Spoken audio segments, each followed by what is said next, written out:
Meus amigos, o tema que nós vamos abordar a partir deste momento diz respeito ao progresso da humanidade em questão. Este tema foi objeto de uma entrevista que concedi ao gabaritado intelectual norte-americano Charles Moscovitz, através do seu canal no YouTube. Charles Moscovitz tomou conhecimento de um artigo que eu publiquei no website academia.edu a respeito do progresso da humanidade, em que eu considerava neste artigo que era um progresso deplorável e que necessitava de ser concebido em novas bases, diferente do que estava sendo posto em prática em todo o mundo. Antes de entrar propriamente na questão do progresso, eu gostaria de lhes falar a respeito de Charles Moscovitz. Ele realiza entrevistas no seu canal no YouTube com autores e acadêmicos em várias partes do mundo. Charles Moscovitz forjou uma reputação ao longo de décadas como apresentador de um programa de rádio nos Estados Unidos, que entrevistou pensadores de todo o espectro político, de esquerda como Noam Chomsky, o falecido Howard Zinn, Gloria Steinem e uma longa e distinta lista de acadêmicos e autores liberais e conservadores. Charles Moscovitz prefere realizar discussões e debates aprofundados e respeitosos com base em ideias e opiniões que muitas vezes são opostas às que ele próprio defende. É importante observar que Charles Moscovitz é autor de vários livros muito importantes, como, por exemplo, sobre a questão judaica, Karl Marx, Antissemitismo e a Guerra contra o Ocidente. Este foi um dos livros dele. Outro livro, A Arte e a Ciência do Dinheiro Americano. Como a moeda americana é criada e por que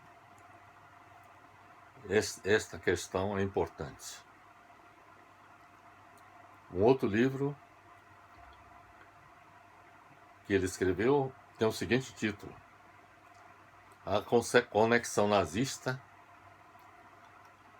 com o Terrorismo Islâmico. Um outro livro, Assassinato na América, ele apresenta 31 casos de assassinatos, de golpes e conspirações. Então é um autor consagrado nos Estados Unidos e eu fui honrado com o convite que ele me fez para ser entrevistado abordando o tema o progresso da humanidade em questão. Bem, sobre o que eu falei nessa entrevista, é importante dizer que o nosso objetivo nessa entrevista que concedi a Charles Moscovitz foi o de demonstrar que o atual progresso da humanidade é deplorável, porque este progresso está a serviço do capitalismo de mercado e não dos interesses de toda a humanidade. Eu considero que o progresso atual é deplorável não apenas porque fornece benefícios, mas sobretudo porque prejudica a humanidade. Apesar de todo o progresso alcançado, a humanidade lida também com a exclusão social, a concentração da riqueza, o subdesenvolvimento e graves danos ambientais, agressão e restrição de direitos humanos básicos, além de levar o sistema econômico à falência e guerras sem fim. Em síntese, o progresso atual proporciona benefícios, mas produz também esses danos contra a humanidade. Eu não deixei de reconhecer os inúmeros benefícios que o progresso atual proporcionou à humanidade, como, por exemplo, o rápido crescimento econômico alcançado em vários países do mundo, especialmente desde a primeira Revolução Industrial em 1860 na Inglaterra, desde esta época até os dias atuais. Mas criou um mundo muito instável, porque há também o crescimento vertiginoso das desigualdades sociais em todo o mundo, o esgotamento dos recursos naturais do planeta, as mudanças climáticas que tendem a ser catastróficas para toda a humanidade, bem como o aumento dos conflitos internacionais. O que nós podemos constatar de tudo que ocorre atualmente e o que já aconteceu ao longo da história da humanidade, sobretudo desde a primeira Revolução Industrial, é que o progresso atual da humanidade foi alavancado principalmente desde a primeira Revolução Industrial, repito, graças ao apoio da ciência e da tecnologia, que permitiram aos seres humanos uma vida mais fácil, mais limpa e mais longa. Isto fez com que a humanidade se tornasse cada vez mais dependente da ciência e da tecnologia na era contemporânea. A ciência e a tecnologia começaram a ser consideradas como alavancas do progresso da humanidade. Ciência e tecnologia tornaram-se sinônimos de progresso. Contudo, a ciência e tecnologia foi colocada em questão por dois grandes filósofos contemporâneos, Theodor Adorno e Max Horkheimer, que afirmaram em seu livro Dialética do Esclarecimento que a supremacia da ciência e da tecnologia abriu o caminho para a devastação realizada em benefício do capitalismo de mercado, que através deles, ou seja, da ciência e da tecnologia, o capitalismo de mercado transformou o ser humano em engrenagens de sua máquina produtora de lucros, anulando-os, ou seja, anulando o ser humano. A economia capitalista, ciência e tecnologia, agora unidos como uma instância única, consolida sua supremacia sobre a sociedade contemporânea, determinando seu curso com a mesma ousadia de uma mão invisível, segundo Adorno e Horkheimer. Em outras palavras, a ciência e a tecnologia estão a serviço do capitalismo de mercado e não de toda a humanidade. Esta é que é a crítica central dos filósofos Theodor Adorno e Max Horkheimer, que a ciência e a tecnologia não está a serviço da humanidade, mas sim a serviço do capitalismo de mercado. Em outras palavras, a ciência e a tecnologia estão a serviço do capitalismo de mercado, segundo Theodor Adorno e Max Horkheimer, e não a serviço da humanidade. Além de colaborar, esse é um aspecto também que esses filósofos destacaram, colaborar com ações criminosas, como as explosões das bombas atômicas de Nagasaki e Hiroshima, durante a Segunda Guerra Mundial e o uso do napalm e desfoliantes nas guerras do Vietnã e do Camboja, entre outras guerras que criaram um clima de dúvida sobre os benefícios da ciência e da tecnologia para toda a humanidade. O desenvolvimento da ciência e da tecnologia agora é visto mais como uma ameaça ao progresso da humanidade, porque, mesclado ao capitalismo de mercado, multiplica patologias sociais e causa a degradação da natureza, além de contribuir para o seu uso na guerra e destruição, como evidenciado por inúmeros conflitos internacionais, especialmente a Primeira e a Segunda Guerra Mundial. A questão que eu coloquei nesse artigo que foi publicado no website do academia.edu é que urge mudar essa realidade que nós estamos vivendo. Ou seja, fazer com que o progresso que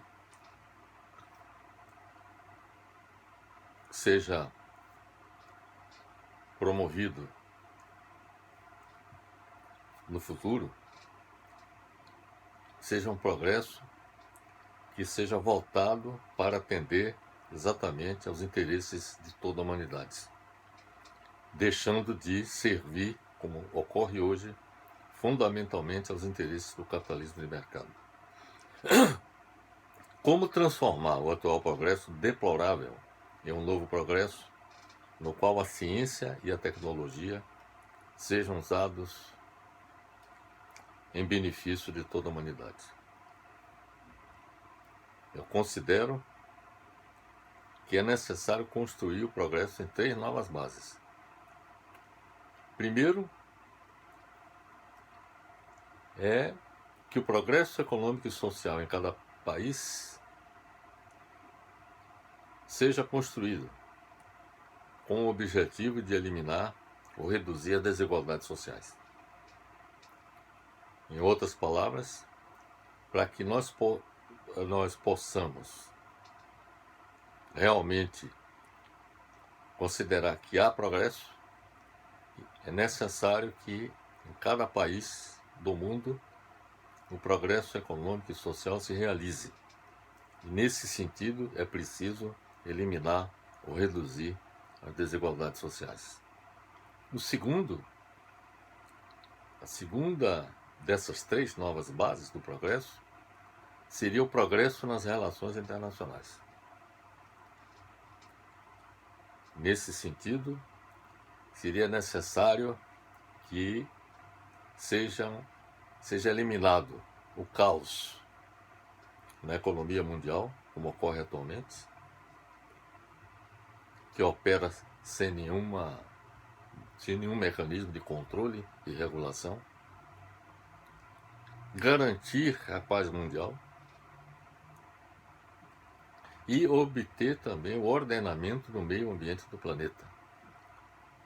Ou seja, para que haja progresso nas relações internacionais, é necessário que seja eliminado o caos que é dominante na economia mundial, que seja garantida a paz mundial e que ocorra o ordenamento do meio ambiente do planeta.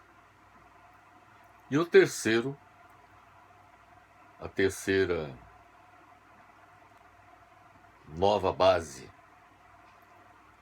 que eu considero importante para que o progresso se realize na plenitude, além do progresso econômico e social em cada país e o progresso nas relações internacionais, que haja o progresso ambiental em cada país e globalmente, baseado no desenvolvimento sustentável.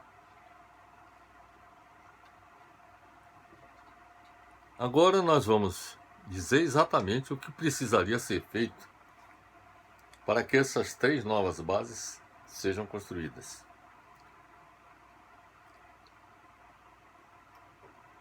Primeiro é como construir o progresso econômico e social em cada país, com o objetivo de eliminar ou reduzir as desigualdades sociais. Eu entendo que isso pode ser alcançado com a adoção do modelo de social-democracia implementado nos países escandinavos, como a Suécia, Dinamarca, Noruega, Finlândia e Islândia, considerados pela ONU como países de maior progresso econômico e social em todo o mundo, cujo povo é considerado pela ONU como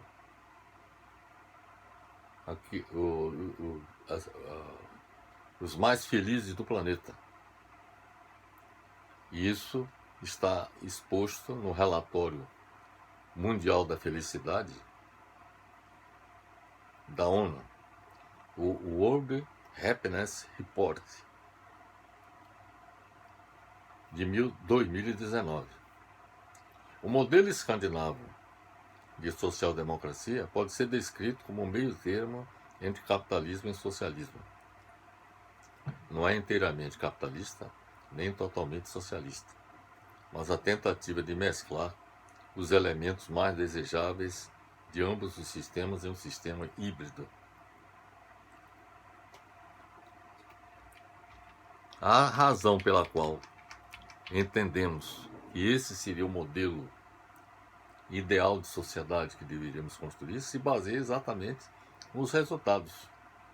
Nós temos lá um exemplo de uma sociedade equilibrada, em que há progresso econômico e social conjuntos. São os países mais bem governados do mundo, de acordo com a revista The Economist. E além disso, são os países em que se pratica a democracia na verdadeira acepção do termo. As populações de cada um desses países, dos países escandinavos, as populações são consultadas, muitas vezes através de plebiscito ou referendo, para deliberar sobre decisões que sejam tomadas tanto pelo Poder Executivo quanto pelo Parlamento. De modo que, se nós temos um exemplo de sociedade extraordinariamente desenvolvida e que corresponde aos interesses da maioria de suas populações, é o caso da social-democracia dos países escandinavos. Muitos podem perguntar por que não implantar o socialismo, que já foi, digamos assim, um projeto defendido desde o século XIX.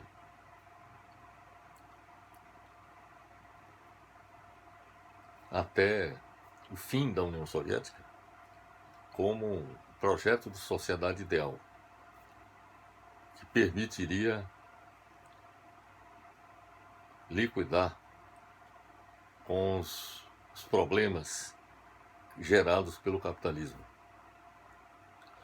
Muitos podem perguntar por que não implantar o socialismo nos moldes soviéticos, com a estatização dos meios de produção, porque, de acordo com a visão que se tinha naquela época, seria a forma de evitar exatamente a desordem na economia, as crises sociais frequentes, as crises econômicas e sociais frequentes que o sistema capitalista proporcionava, e com isso construir um novo mundo, quer dizer, uma nova ordem política e social que correspondesse aos interesses de toda a população. Entretanto, o fim do socialismo na União Soviética e nos países da Europa Oriental, o fracasso do desenvolvimento econômico em Cuba e na Coreia do Norte, e o abandono pela China do socialismo baseado no modelo soviético, com a adoção de uma economia híbrida de capitalismo de Estado, demonstram a inviabilidade do modelo socialista soviético. para evoluir em direção a uma sociedade comunista, defendida por Marx, eu entendo que para chegar nesse estágio seria necessário passar por uma etapa intermediária de economia mista, de social-democracia, que eu acredito que o modelo escandinavo de social-democracia seria, digamos assim, o adequado para o momento que nós estamos vivendo. O comunismo preconizado por Marx só poderá ser construído, na minha opinião, quando a sociedade humana em cada país e no mundo alcançar a integração econômica, social e política. De modo que a minha proposta é divergente daquela visão que eu próprio até defendia até a década de 90, quando aconteceu o fim da União Soviética, de que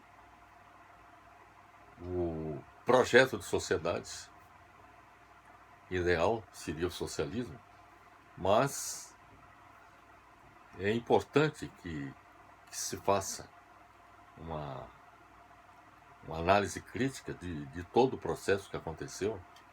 E existe um fato objetivo concreto, que é o seguinte: se o socialismo tivesse sido um projeto de sociedade, digamos assim, que satisfizesse os interesses das populações, tanto da União Soviética como dos países socialistas do leste europeu, os povos desses países teriam reagido à mudança que aconteceu a partir desse momento.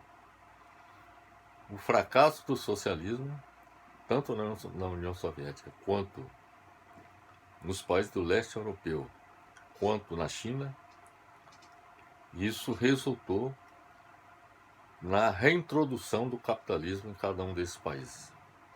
De modo que isso é um sinal de um fracasso de um modelo. De modo que aquele caminho que foi adotado não era o mais adequado para a evolução das sociedades. Bem, dito isso, eu passo para a questão seguinte, que é como construir o progresso nas relações internacionais destinadas a eliminar o caos na economia mundial, garantir a paz mundial e ordenar o meio ambiente do planeta. Eu entendo que isso pode ser alcançado com a constituição de um governo mundial, democrático, que seria eleito pelo Parlamento Mundial, a ser constituído, com a participação dos países de todo o mundo. O governo mundial é necessário, porque a economia mundial opera caoticamente, sem nenhum planejamento e controle. As relações internacionais não possuem um órgão global capaz de mediar conflitos, prevenir guerras e garantir a paz mundial, e o meio ambiente do planeta é ameaçado pelo esgotamento dos recursos naturais e pelas mudanças climáticas que podem ser catastróficas para a humanidade. Organizações internacionais atuais, como a ONU, o FMI, o Banco Mundial, a Organização Mundial do Comércio, entre outras, não têm o poder de promover o progresso nas relações internacionais do planeta. Em outras palavras, a economia e o meio ambiente global do planeta operam de forma caótica, o que estão a exigir a existência de uma governança mundial que seja capaz de estabelecer, digamos assim, o planejamento e o controle democraticamente por todos os países do mundo, a fim de que os interesses da humanidade sejam colocados no centro exatamente desse governo mundial. Ao longo da história, é importante observar que a humanidade evoluiu da aldeia para formar cidades. A primitiva aldeia gerou cidades. as cidades passaram, o conjunto de várias cidades passaram a se constituir em estados-nação. E os estados-nação passaram a constituir blocos econômicos, como NAFTA, ou a União Econômica e Política de Estados como a União Europeia. Quando eu citei que várias cidades e estados, que existiam, por exemplo, na Europa, durante a Idade Média, muitas dessas cidades e estados, mais tarde, foram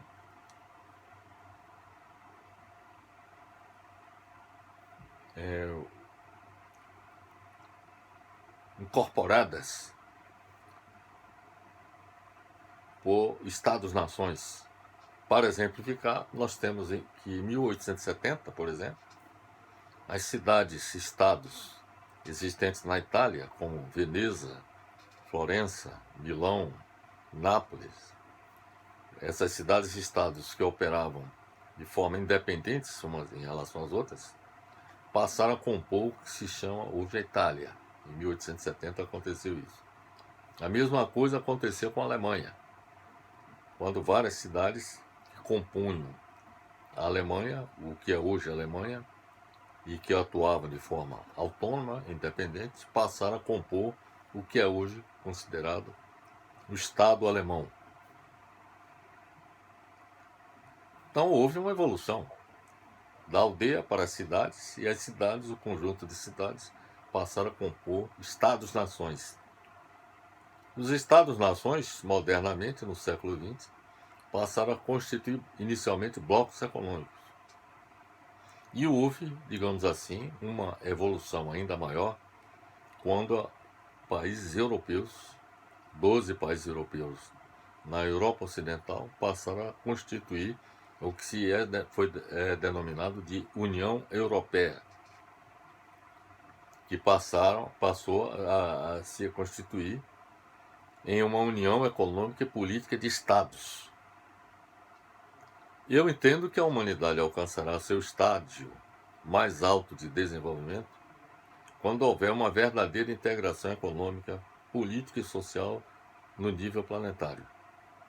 Para que essa integração ocorra, é necessário existir um governo democrático global e um parlamento mundial que atuem com base em um contrato social planetário, aprovado por todos os povos do mundo.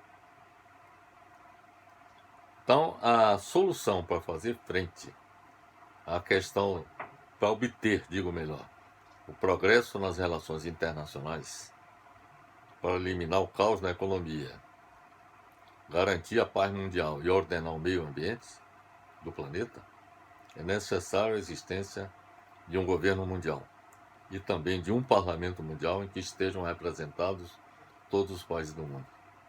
E que esse governo mundial seja um governo verdadeiramente democrático, eleito por todos os povos do mundo inteiro.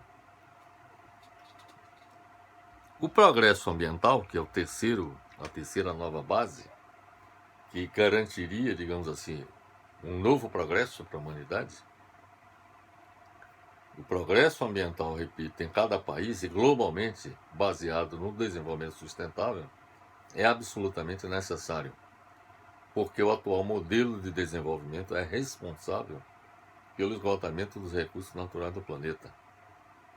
E esse esgotamento dos recursos naturais do planeta pode levar, até meados do século XXI, a uma situação crítica. Muitos dos recursos minerais do planeta, por exemplo, vão chegar ao fim em meados do século XXI. Isso pode representar uma ameaça para o próprio progresso da humanidade, na medida em que não haja mais disponibilidade de recursos minerais que são utilizados na fabricação de vários produtos. Um outro aspecto também importante é que a própria água é um recurso natural que é importante para a vida em nosso planeta, para a nossa existência no planeta, poderá chegar também a uma utilização da ordem de 80% em meados do século XXI. Os recursos hídricos disponíveis no planeta, a humanidade poderá utilizar 80% desses recursos. E na medida em que a população cresce cada vez mais demanda pelo uso da água aumenta, não só para o consumo doméstico, mas sobretudo para irrigação e para o uso industrial.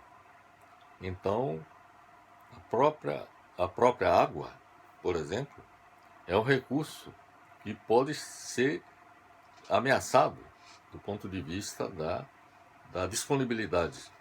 Além disso, com a poluição dos recursos hídricos que ocorre em todo o planeta, isso também faz com que haja uma diminuição desses recursos. Então está havendo um esgotamento dos recursos naturais do planeta que, claro, que podem comprometer o próprio progresso da humanidade e a própria existência da vida no planeta. Um outro aspecto que é importante considerar é que, com relação à questão ambiental, é a questão da mudança climática, que, de acordo com os estudos do painel intergovernamental de mudança climática, se nada for feito até meados do século XXI, mais especificamente até 2030, ou seja, daqui a 10 anos, no sentido de alterar os rumos da evolução do planeta, a humanidade estará ameaçada de enfrentar um clima que pode ameaçar sua própria existência,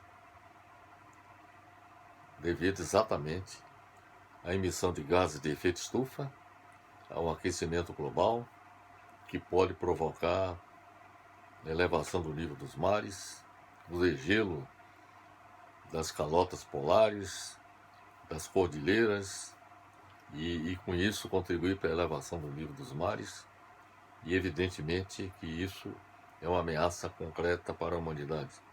Sem se falar das questões relacionadas com a ocorrência de ciclones, como os que já estão ocorrendo no Brasil, e, digamos, de furacões e tufões, que normalmente hoje acontece mais na região do Golfo do México, mas que pode, e também no Oceano Índico, mas que pode acontecer também no Atlântico Sul, exatamente onde se situa o Brasil. Então, haveria uma mudança no clima que poderia alterar radicalmente as condições de vida em nosso planeta. E, além disso, a mudança climática pode ameaçar também a produção de alimentos, que isso também é uma ameaça concreta para a sobrevivência da humanidade. Bem, diante disso, é importante que esse progresso ambiental em cada país e globalmente, ele seja alcançado com a existência de um governo democrático mundial e com a celebração de um contrato social planetário que estabeleceria as bases das relações entre os países em termos de economia, relações internacionais e meio ambiente. Parece, portanto, meus amigos, que são necessárias profundas mudanças políticas, econômicas e sociais em cada país e no mundo, no sistema internacional e no sistema ambiental do planeta, para que o progresso da humanidade seja estruturado em novas bases. Minha proposta pode ser considerada utópica, diante das dificuldades de sua realização, representadas pelos interesses de países economicamente e militarmente poderosos e até de países subalternos ao sistema internacional,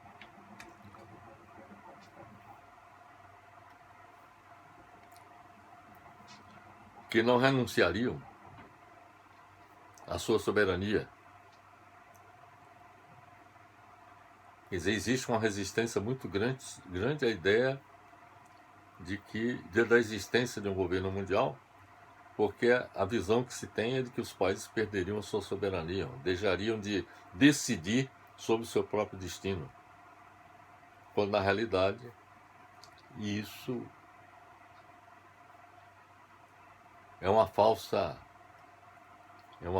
premissa, ou é uma falsa avaliação, porque é sempre possível fazer com que os interesses de cada país e do mundo possam ser compatibilizados. Quer dizer, é necessário que seja criado em escala planetária um parlamento em que todas essas questões, os interesses de todos os países sejam colocados na mesa. E que tudo seja negociado no sentido de que todos ganhem com as soluções que sejam adotadas.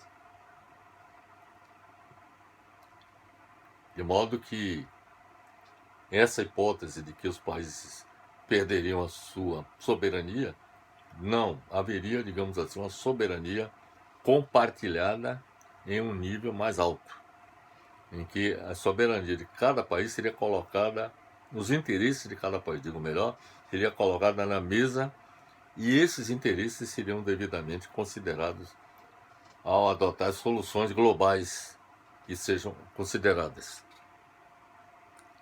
Mas, além da resistência que haveria por parte dos países, tanto os poderosos quanto os países subalternos, haveria também a resistência das corporações multinacionais que operam globalmente e que não gostariam de serem subordinadas à regulação internacional, à regulação econômica internacional e aos requisitos ambientais. Contudo, eu entendo que não há outra maneira de a humanidade alcançar o progresso econômico e social que seja compartilhado por todos os seres humanos, a sustentabilidade ambiental que evite a degradação do meio ambiente do planeta e que a paz mundial seja alcançada. Não há outro meio a não ser esse. Se esse caminho, a humanidade será levada à catástrofe social e econômico, ao desastre ambiental e à barbárie das guerras que podem levar ao fim da espécie humana. As mudanças econômicas e sociais que acabei de propor em cada país terão que acontecer inevitavelmente, porque o sistema capitalista mundial terminará em meados do século XXI, quando a taxa de lucro e a taxa de crescimento do produto bruto mundial serão zero. O sistema capitalista mundial chegará ao fim em meados do século XXI, porque há uma tendência na queda de lucro mundial de 1869 a 2007. Eu analisei esses dados. Quer dizer, há uma tendência na queda da taxa de lucro mundial de 1869 a 2007, na taxa de lucro das corporações, das grandes corporações dos Estados Unidos, de 1947 a 2007, e na taxa de crescimento do produto bruto mundial de 1961 a 2007. Para determinar quando essas taxas chegarão a zero no futuro, já que existe uma tendência de queda, efetuamos o cálculo, usando o método dos mínimos quadrados da estatística, e concluir que essas taxas chegarão ao valor zero entre 2057 e 2059, ou seja, em meados do século XXI. Eu entendo que até o fim do sistema capitalista, que deverá ocorrer até meados do século XXI, os detentores do poder econômico e político tentarão evitar sua queda, aumentando os níveis de repressão política em escala global, devido ao agravamento das tensões políticas e sociais em todo o mundo. Nós vamos viver, até meados do século XXI, crises sucessivas de caráter local, de caráter global, todas resultantes exatamente da incapacidade do sistema capitalista de atender às demandas da sociedade. Revoluções sociais e contra-revoluções vão dominar o cenário mundial até meados do século XXI. Para evitar esse cenário, governos de todo o mundo deveriam estruturar soluções que contemplem a transição gerenciada e racional do capitalismo para uma nova ordem política, econômica e social em todo o mundo. É importante observar que em um ambiente de caos, soluções totalitárias podem surgir em oposição a uma mudança gerenciada, que é o que eu proponho, que pode levar a soluções democráticas. Em meados do século XXI, as crises econômicas e ambientais se alimentarão mutuamente, fazendo com que as massas de todos os países do mundo procurem provocar a revolução social para mudar o mundo em que vivemos. Então, o agravamento das crises econômicas e das crises ambientais, se nada for feito até lá, com as medidas que estamos propondo, significa que será inevitável a revolução social. Porque as massas de todo mundo vão desejar promover a mudança do mundo em que vivem. É importante notar que em um ambiente de caos, soluções revolucionárias podem nascer para tentar mudar o mundo em que vivemos. Para tentar mudar o mundo para melhor. Geralmente as revoluções buscam isso. Tentar mudar o mundo para melhor. Mas também podem acontecer soluções totalitárias que podem nascer para manter o status quo. E aí, evidentemente, vamos nos defrontar com um banho de sangue em escala planetária, em uma proporção talvez maior do que o banho de sangue que aconteceu durante o século XX, com as duas grandes guerras. As mudanças no sistema internacional e no sistema ambiental do planeta, que exigirão a constituição de um governo mundial, terão que ocorrer em meados do século XXI, para ordenar, ou melhor, eu diria o seguinte, que essas mudanças no sistema internacional e no sistema ambiental, que exigirão a constituição de um governo mundial, devem ocorrer até meados do século XXI para ordenar o caos que será estabelecido com a falência do sistema capitalista mundial e para lidar com os problemas ambientais resultantes das mudanças climáticas que assumirão características catastróficas. Seria importante, portanto, que as mudanças que eu proponho acontecessem de maneira progressiva e gerenciada até meados do século XXI, para não ter que lidar com o caos que será estabelecido até este momento. Isto foi exatamente o que eu coloquei na minha entrevista com o gabaritado intelectual norte-americano Charles Moscovitz a respeito da questão do progresso da humanidade.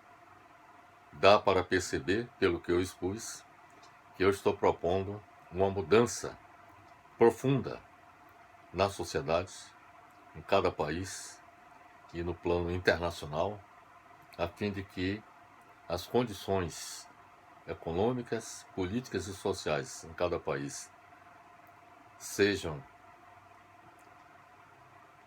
correspondentes aos interesses da maioria das populações de cada país e da população mundial, e que o sistema internacional ele simplesmente faça com que